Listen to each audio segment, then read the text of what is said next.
course, the fact that the people on this island have connected in such a wonderfully enthusiastic way with the work of the Leprosy Mission that's very dear to me makes me realise I'm meeting a lot of friends here. Well, I think there are two things here. There is a strong body of support for the Leprosy Mission on the island, and I think it's reflected in the fact that they've created the Isle of Man charity to keep everything absolutely above board, as Paul Halliday was explaining to us, chairman of the local trustees, explaining that this is how we need to continue to support the charity. So that shows us a lot of commitment going forward, and I would like to talk about your personal involvement and your personal experiences, because it's not that long since you were in Nepal yourself. Well, I think before we leave the fact that the island has become so enthusiastic that they are setting up the organisation that's needed to take it forward, it's worth looking back to the fact that for about 140 years, the Leprosy Mission has done most of its fundraising through churches all over the United Kingdom, and that churches have from a very, very early time just recognised the need here. Perhaps it's because of that story of Christ and the lepers in the Bible, the way we hear that people with leprosy then were reviled, were feared, they were perhaps had evil spirits within them. There was a lot of superstition and real hatred, and we saw it then, and our hearts go out to them. What's shocking for me, and the reason why when I was asked to become a vice president I just couldn't say anything except yes, was the fact that it's still so similar today. There are about 7 million people around the world suffering from leprosy, perhaps 4,000 of them with life-changing disabilities.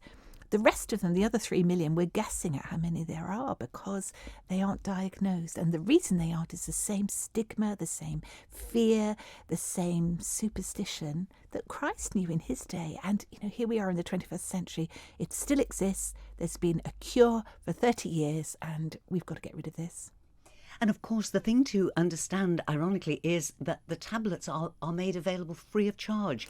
It's the distribution that the charity is so concerned with, isn't it? Absolutely. Obviously, that has got to be sorted out, and it reflects so often what's going on politically or socially in wherever that particular pocket of need is. But I think that the fact that there is this multi-drug therapy, antibiotics that stop the development of leprosy from that moment on. Obviously, the person who may have been living with it in hiding, we've heard of children being locked in sheds for 6 years at a time who do it. I met a young man when I was at Anandaban, a stonemason who had recently married 6 months before, but for some years had the signs of leprosy, and he'd never spoken to his wife about it because of the fear of the implications of what she might do, what the community might do. That fear of coming clean is still so prevalent today that they don't come and get the treatment that's there. So it's education, isn't it? It's spreading the word. But the other wonderful thing that the Leprosy Mission are doing is giving these people a purpose, a hope, a future, helping them to get back into meaningful employment, sustainable employment. Yes. And that is the key.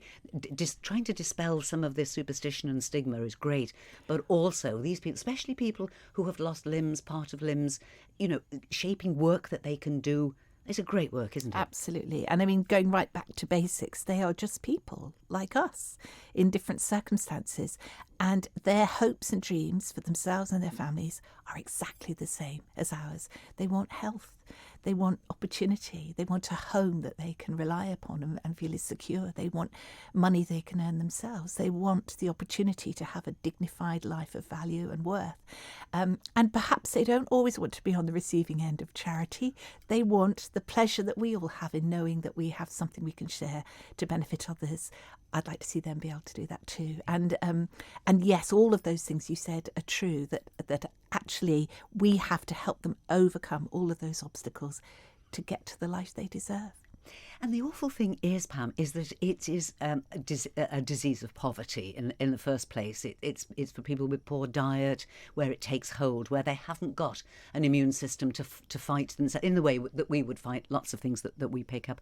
And also, it affects people in countries that are naturally challenged. With Nepal is a country that's prone to natural disasters, and so a road that you were previously using to get to a village suddenly isn't there anymore. Yes. There isn't the money to rebuild it.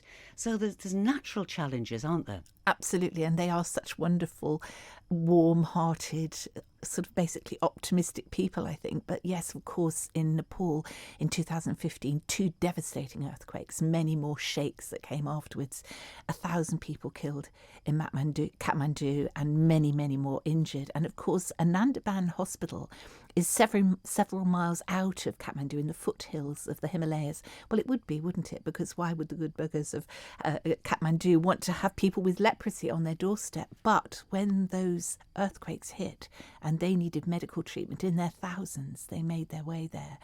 And the staff worked round the clock. The staff who had also lost people they loved, who had also lost their homes, worked for months on end. And the people with leprosy that they had hated and reviled and stayed away from for so long gave up their beds to share everything they had with this local community. And actually, out of all of that has come a wonderful new understanding there, and a recognition that medical help should be for all. And there is a notice when you go to Anandaban right at the front of the main entrance which says, the most important people in this hospital are those with leprosy, but the doors are open to others. And as over time Anandaban rebuilds, it will take time. I mean, there's such a lot of damage still, as you said. You know, the roads to get there are like, well, I don't know how you describe them. There aren't really roads, but it will always have at its heart the recognition that it is now part of a community. And that's perhaps the most hopeful thing of all.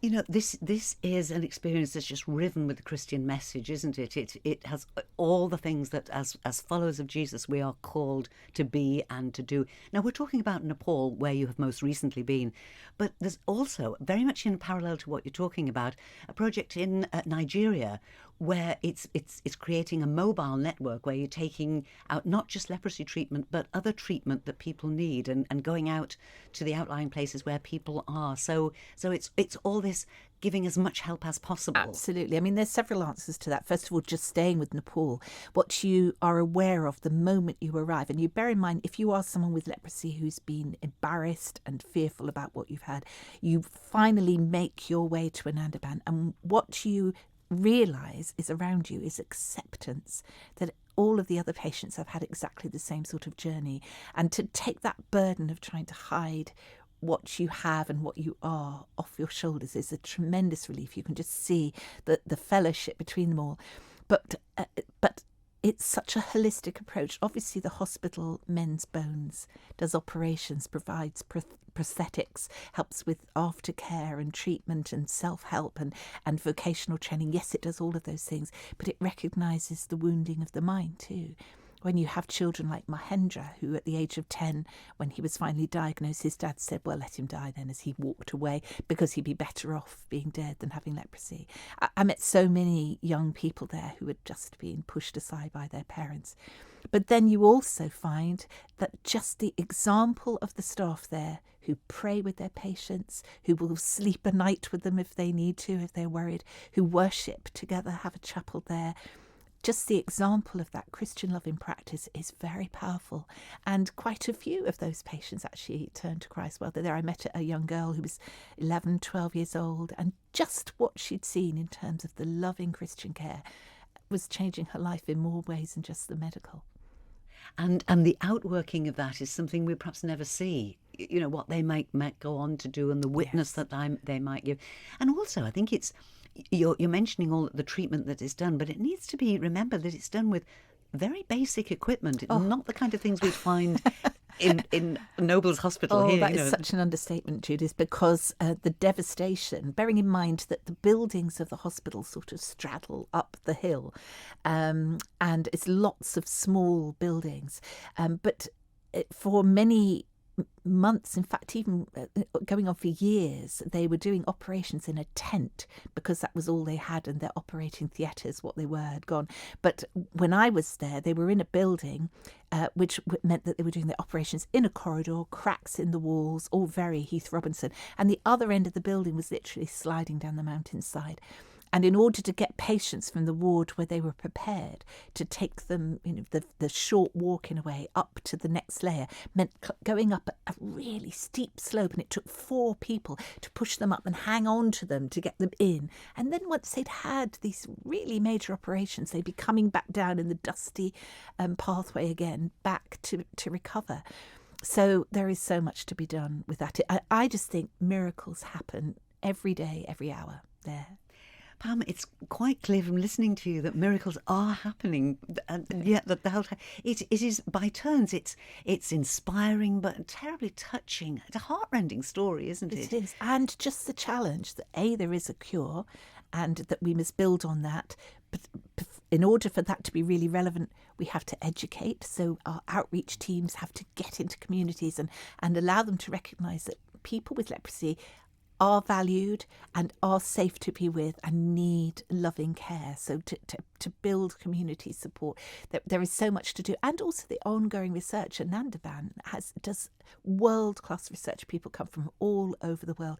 And it's typical of how humble they are. Speaking to Dr. Indra, who's the main doctor there, saying, how wonderful it is that these people come to study what's going on, and then they take that knowledge about leprosy and the research back to their own countries. And he said, we are the fortunate ones because they bring all of their experience to us, and that informs everything we do.